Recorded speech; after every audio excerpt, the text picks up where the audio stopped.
Storytelling is an art form that has been around since the dawn of man. These days, it seems like we get most of our stories from books, TV, movies, and of course, true crime podcasts, but we seldom get to hear stories from the people who actually live them. I believe that everyone has at least one great story that only they can tell. Maybe it's the story of the friendship you struck up with a kooky scientist down the street. Maybe it's a tale of the time you saw a ghost outside your window or played hide and seek in a graveyard. My best story is dedicated to discovering these stories and releasing them into the wild, one guest at a time. I'm Travis Tidmore. Join me as I discover Michael Nathanson's best story.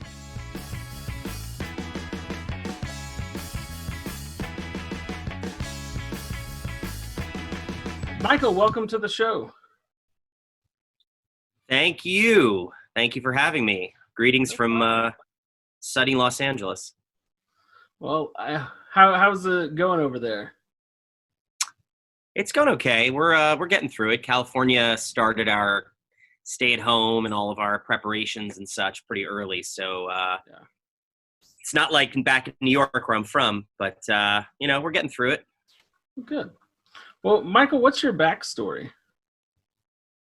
My backstory, gosh, personal and professional. I'm an actor and a writer. I was born in New York City. I currently live in LA. I am married with twin 6.5-year-old daughters. I have a dog sitting next to me who's really cute. If you can see her. Ah, there she is. I know it says Eloise on the bottom of my screen. That's one of my daughter's names. For some reason, we set up a Zoom account for her school and don't know how to change the name. So call me Eloise from now on. That's my backstory. That's about as quick of a backstory as I can give you. All right. You're an actor. Is there anything people would know you from? Yes. Oh, by the way, who likes my Double R Diner Twin Peaks t-shirt? Excellent. You may have seen me in a show called The Knick, Steven Soderbergh show about doctors and surgery and horrible medicine in New York in the early 1900s. And I was in a show called The Punisher, brought to you by the kind folks at Netflix and Marvel, where I played Agent Sam Stein. And I've been in lots of other TV shows, movies, theater, all sorts of stuff. Excellent. Well, Michael, what is your best story? My best story, I've been racking my brain for a best story. I don't think I could ever tell you that I have a best story. But I'm going to do two stories. One is fairly quick and related to, so this is called My Best Story. All right. Parentheses, yes. So one will be related to sort of funny professional thing, and the other one will be slightly more personal. I don't know if you can hear the helicopters above me. I live near the Santa Monica airport, but I also live near, I think, maybe where all the police helicopters, I don't know, start from and then go off to their various missions. But it is always there's always a police helicopter or a plane. So anyway, so my first story has to do with many, many years ago, before I was married, before I had kids. When I lived in New York, every year, and this actually tradition never changed even when I got married, but I was at a steakhouse, which I miss very dearly, closed like all the other restaurants, called Peter Luger's in Brooklyn. And I was there with my ex-girlfriend and my parents. And it was very explicit. I said, of course, like every other year, no happy birthday singing from the waiters. I don't want any fanfare hoopla. And so I was sitting there, and during the dinner, I kept hearing this voice next to me, and it sounded very familiar. And I was like, okay, weird. But it was directly behind me. So turning around, being obnoxious was not what I was going to do. So we kept going through our dinner, whatever. And then I started hearing buzzwords like Harrison and Carrie and all these different things. And I was like, wait a second. And I turned around, and it was Mark Hamill, and he was sitting right next to me, like right up against, like he was behind me, but it was like the tables are right packed tightly in the little area that we were in. And he was wearing like a Cosby sweater. This was probably, I don't know, This is like mid 2000s. This is probably like 2005-ish. Okay. So this was like pre-resurgence of Mark Hamill in the new Star Wars movies. Still an icon. Still like took my breath away that he was sitting there, and he was regaling this other couple with Star Wars stories. He was like, on this point, Harrison and Carrie were fighting, and George's blood this and blah blah blah. And I was like trying not to be a dick and like completely eavesdropping the conversation, but I was just like, oh my god, this is insane. And then when, of course, the waiters came out and sang, because that's what my ex-girlfriend would do, always do the wrong thing, hence ex-girlfriend. Yeah. They were singing, and all of a sudden a voice behind me started singing, and I looked, and it was Mark Hamill singing full voice, Happy Birthday to me, at my favorite restaurant. So I had the dubious honor of being sung to by Luke Skywalker in my favorite restaurant. And I still couldn't say anything to him. And it was nice of my ex we left. I was so nervous. And she was like, I'm going to go say thank you that he sang to you. And she went back in to like tell him that I was too scared to say hi to him in person, that I really appreciated him singing. And she came back out because she could care less about Star Wars. And she was like, he says that happy birthday, and he really, thanks you for your kind words or whatever it was. And I was like, oh my God, that's so cool. So then years later, when I started getting a little bit of more notoriety and people started to know who I was, I told this story to an online food and drink magazine about like your favorite place to get a drink, your favorite place to eat. And I told this story about Mark Hamill and Peter Luger's. And I think I tagged him. It was how he found it. I tagged him on Twitter with it.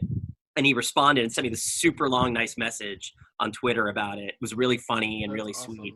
And then we like went back and forth a couple times. And then I think I took a picture of his tweet with my lightsaber, put that online, tagged him again, because I was like, my geekness was just spilling over into oblivion. So that's one fun. That's a great story. And I love that I was able to like revisit the story to when I could actually like have some legitimacy for myself and be like, okay, I'm not just like some super fan. Like, so that was cool.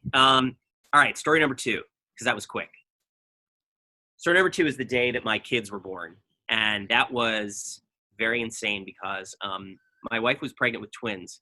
And if anyone knows what it's like to be pregnant with twins, you hope that you're going to get to your due date, but there's always complications that can arise, and you never know what's going to happen. And so everything was going according to plan. Month after month, we were having our ultrasounds. Everything was great. And our person who did our ultrasound, she was so funny and lovely, and I'm a jokester, and so I was like being sarcastic with her all the time. We would go in. It was always like a fun time, and I'm always making her laugh. So we were pretty close to our due date. I don't think it was – my wife's going to totally correct me if she ever sees this, but I don't know how many weeks it was until our due date. Whatever it was, we were not quite ready yet. We went in for our regular ultrasound. The ultrasound we went in for before that was totally fine. The twins looked healthy. They were like the same size.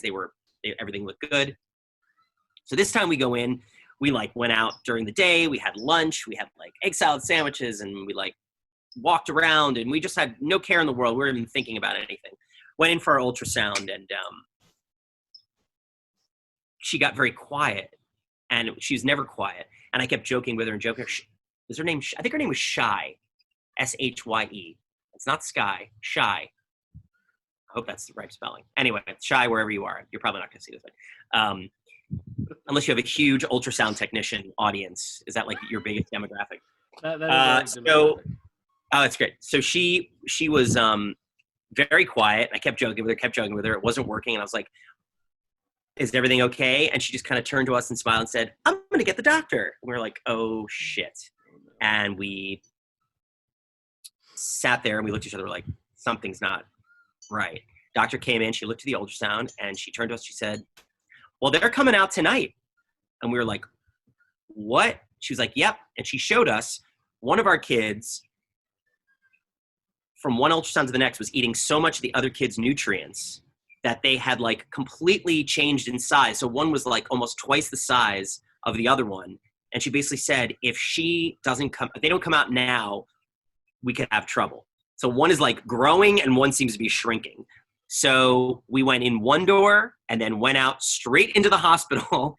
And there are all these fun pictures of us right after that, just looking, being like, oh my God, we're not ready. We made a million calls, and we went through a C-section, which we were hoping to avoid just because we wanted to try and do natural childbirth. Natural childbirth with twins is rarer than most people think, and it's a hard thing to get to, but we were crossing our fingers. But we did a C-section. It was a bit like a horror movie. To this day, I won't tell my wife exactly what I saw because I don't want her to be scared. It was a lot. But the funniest thing about it is when the kids were born, they were brought to the NICU because they needed a little bit extra time to cook, like little incubating chicks. But as they grew older, sure enough, one was yay big and was yay big, and they've remained at this like differentiated height and weight even, and now they're 6.5. So it's just like so funny. Like every time I look at them, I remember that one ate the other one's food inside mama and had to come out immediately. So that's the story of my kiddos coming into this world. So two short stories for you, completely different. Yeah. Well, I appreciate that. I'm glad both your girls are healthy and doing well. Thanks, man. Obviously, it would be a much different story if they weren't, so glad to hear that. As you can tell from my background, I'm a huge nerd, so yes, I would. It's the bow tie. What is on your bow tie, by the way? It's actually I co-own a comic convention, and it's the logo to the comic convention. Gotcha. Cool. Yellow City Comic. Oh, that's nice. So. Like, I dressed up obviously for the occasion. Well, I tend to wear a suit and bow tie to look the host. No, you look good. You're very host-like. If you saw the bottom half, I'm just wearing athletic shorts and UGG slippers. I'll pass. No bottom halves for me. Thanks. Well, Michael, thank you so much for being a guest on the show. We really appreciate it. And where can people find you these days? You can find me. I had something funny and then I kind of lost it. I've been sort of off social media for a while, to be honest. Like I've been taking a long extended hiatus. It just became a rabbit hole that I was tired of going down. But I'm still checking it sporadically, and people have encouraged me to go back and do some fun things. I almost feel like during this time of isolation and people are being so creative on their social media channels that like the pressure now is even ramped up even more to be like interesting and cool. But you can always find me on Instagram. I definitely check my messages, and you can always DM me and say hi. And I'm Michael_Nathanson on Instagram.